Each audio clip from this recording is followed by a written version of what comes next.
તો સૌથી પહેલા આપણે સૌરાષ્ટ્ર સાઇડથી શરૂ કરીએ અને રાજકોટના રિપોર્ટર આપણી સાથે જોડાયા છે અંકિત પોપટ. અંકિત, કઈ રીતના રાજકોટનું સમીકરણ છે? કારણ કે સૌથી વધુ નજર બધાની ત્યાં જ છે, પરસોત્તમ રૂપાલા અને સામે પરેશ ધાનાણી. રાજકોટનું સમીકરણ શું કહે છે, ખાસ કરીને કારણ કે ક્ષત્રિય સમાજ નારાજ છે એટલે? ચોક્કસ ઉર્વિન, ખાસ કરીને વાત કરવામાં આવે તો આપ જે સીટની જે વાત કરી રહ્યા છો કે સૌરાષ્ટ્રની સૌથી હાઈ પ્રોફાઇલ ગણાતી સીટ એટલે કે રાજકોટ લોકસભા બેઠકની જો વાત કરવામાં આવે તો આપણે આજનું ચિતાર પણ જોવો રહ્યું અને 15 દિવસ અગાઉ અને 1 મહિના અગાઉનું પણ ચિત્ર છે તે જોવું રહ્યું. રાજકોટ લોકસભા મત વિસ્તારની વાત કરવામાં આવે તો કુલ 21 લાખ જેટલા મતદાતાઓ અહીં છે. તેમાંથી જે જ્ઞાતિ વાઇઝ આપણે આંકડાઓની જો વાત કરીએ તો સૌથી વધુ મતદાતાઓ છે તે પહેલા નંબર ઉપર લેવા પટેલ જ્ઞાતિના આવે છે, એટલે કે અંદાજિત 3.5 લાખ જેટલા લેવા પાટીદાર મતદાતાઓ અહીં છે. બીજા નંબર ઉપર જો કોઈ આવે તો તે કોળી સમાજના મતદાતાઓ આવે છે કે જેમની મતની જો ગણતરી કરવા જઈએ તો 3,01,000 જેટલા કોળી મતદાતાઓ છે. ત્રીજા નંબર ઉપર જો કોઈ જ્ઞાતિના મતદાતાઓ હોય તો તે છે કડવા પાટીદાર અને તેમની જો સંખ્યાની વાત કરીએ તો તેમનું અંદાજિત 1,99,000 જેટલા જે મતદાતાઓ છે તે કડવા પટેલ સમાજના છે.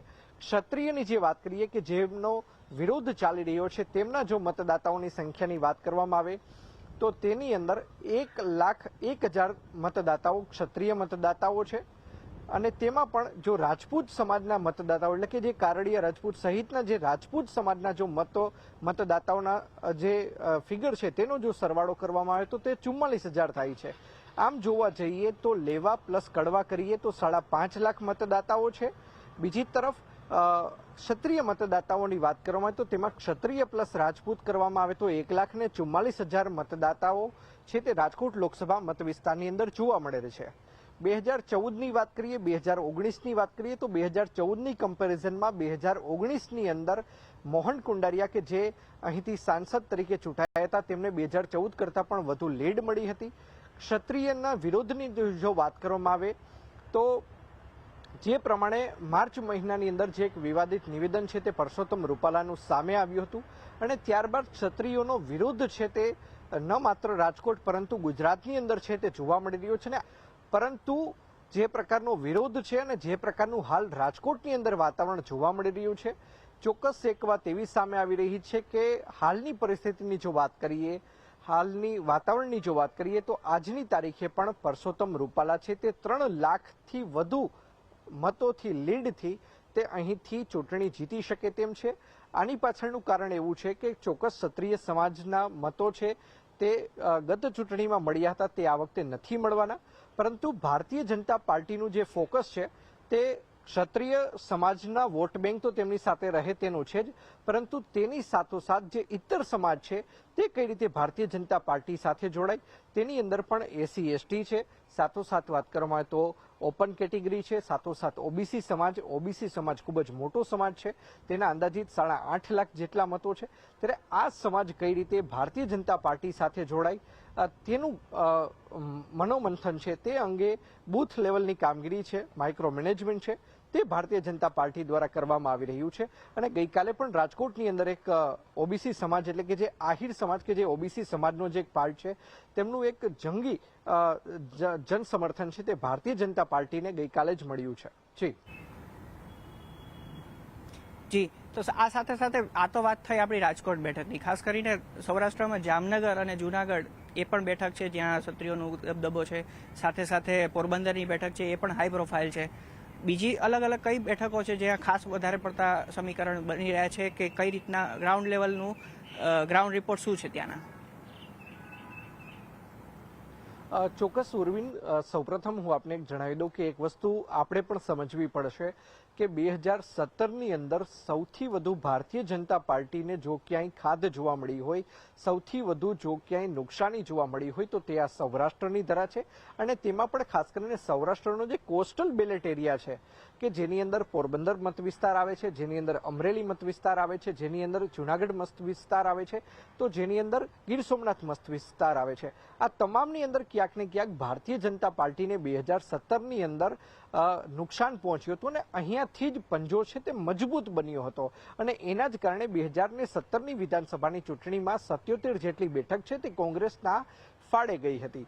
બીજી તરફ વાત કરવામાં આવે કે 2017ની અંદર આટલી જે કોંગ્રેસને લીડ મળી હોવા છતાં, આટલા ધારાસભ્યો ચૂંટાઈને આવ્યા હોવા છતાં 2019ની ચૂંટણી આવતા અનેક જે કોંગ્રેસના ધારાસભ્યો છે કે જેમને પંજાને બાય બાય કહીને ભાજપનો કેસરીઓ છે તે ધારણ કર્યો હતો ને તેની અંદર કોળી સમાજના જે નેતા છે તે કુંવરજીભાઈ બાવળિયા પણ છે તે ભાજપમાં આવી ગયા હતા અને હાલ અત્યારે તેઓ ભાજપની અંદર ચૂંટાઈ ચૂક્યા છે અને હાલ અત્યારે તેઓ રાજ્યના કેબિનેટ મંત્રી પણ છે.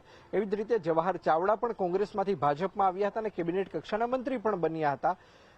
એટલે બીજી તરફ જો વાત કરવામાં આવે તો જે પ્રમાણે આપ પોરબંદરની વાત કરો છો તો પોરબંદરની અંદર જે પ્રમાણે જે 2 દિવસ પહેલા જ અમિતભાઈ શાહ હોય કે પછી નરેન્દ્રભાઈ મોદી હોય, આ બંને એક વાત કહી છે કે કોંગ્રેસ એટલે અર્જુન મોઢવાડિયા અને અર્જુન મોઢવાડિયા એટલે કોંગ્રેસ, આવું અમે જોતા હતા. પરંતુ હવે અર્જુન મોઢવાડિયા છે તે પણ ભારતીય જનતા પાર્ટીની અંદર આવી ચૂક્યા છે. પોરબંદરની જે આપ વાત કરી રહ્યા છો તો પોરબંદર જે વિધાનસભાની પેટા ચૂંટણી યોજાઈ રહી છે, આ પેટા ચૂંટણીની અંદર ભારતીય જનતા પાર્ટી અન્ય કોઈને નહીં પરંતુ જે અર્જુન મોઢવાડિયા છે તેમને જ ટિકિટ આપવામાં આવી છે. તો સાથોસાથ વાત કરવામાં આવે તો ભારતીય જનતા પાર્ટીએ ખૂબ જ જ્ઞાતિ જાતિનું સમીકરણ સાથે જે સૌથી પહેલી યાદી જે બહાર પાડવામાં આવી હતી તેમાં રાજકોટ સીટ ઉપર વર્તમાન સાંસદ મોહન કુંડારિયા કે જે કડવા પાટીદાર સમાજમાંથી આવે છે તેની જગ્યાએ પરસોત્તમ રૂપાલા કે જે કડવા પાટીદાર સમાજમાંથી આવે છે તેમને જ ટિકિટ આપી હતી. એવી જ રીતે રમેશ ધડુક કે જે લેવા પાટીદાર સમાજમાંથી આવે છે તેમની જગ્યાએ તેમને કેબિનેટ કક્ષાના જે મંત્રી છે, હેલ્થ મિનિસ્ટર છે મનસુખ માંડવિયા, તેમને ટિકિટ આપવામાં આવી છે. પોરબંદરની અંદર હાલ અત્યારે કોઈ જગ્યાએ ભારતીય જનતા પાર્ટીને લોઢાના ચણા ચાવવા પડે એવી કોઈ જ પ્રકારની સ્થિતિનું નિર્માણ હાલ ત્યાં નથી થયું. જૂનાગઢની જે આપણે વાત કરી રહ્યા છીએ, ચોક્કસ જૂનાગઢની અંદર શરૂઆતનો જે સમય હતો કે જ્યારે ભારતીય જનતા પાર્ટીએ પોતાના ઉમેદવાર તરીકે રાજેશ ચુડાસમાને જ્યારે રિપીટ કર્યા ત્યારે ચોક્કસ ત્યાં જુવાળ ઉઠ્યો હતો. પરંતુ હું આપને જણાવી દઉં કે તે જુવાળ માત્ર ને માત્ર પાર્ટીની જે આંતરિક વિખવાદના કારણે થયો હતો, પરંતુ તેના કારણે કોંગ્રેસને ક્યાંય મજબૂત થયું હોય તે પ્રકારના કોઈ સમાચાર છે તે હજુ સુધી સામે નથી આવ્યા. અને ત્યારબાદ જ્યારે કે આંતરિક જૂથવાદ જોવા મળ્યો હતો, વિખવાદ જોવા મળ્યો હતો, જે રાજેશ ચુડાસમા છે તેમને બદલાવાની વાત કરવામાં આવી હતી ત્યારે ચોક્કસ રાજેશ ચુડાસમાને બદલાવાની વાત ચાલતી હતી.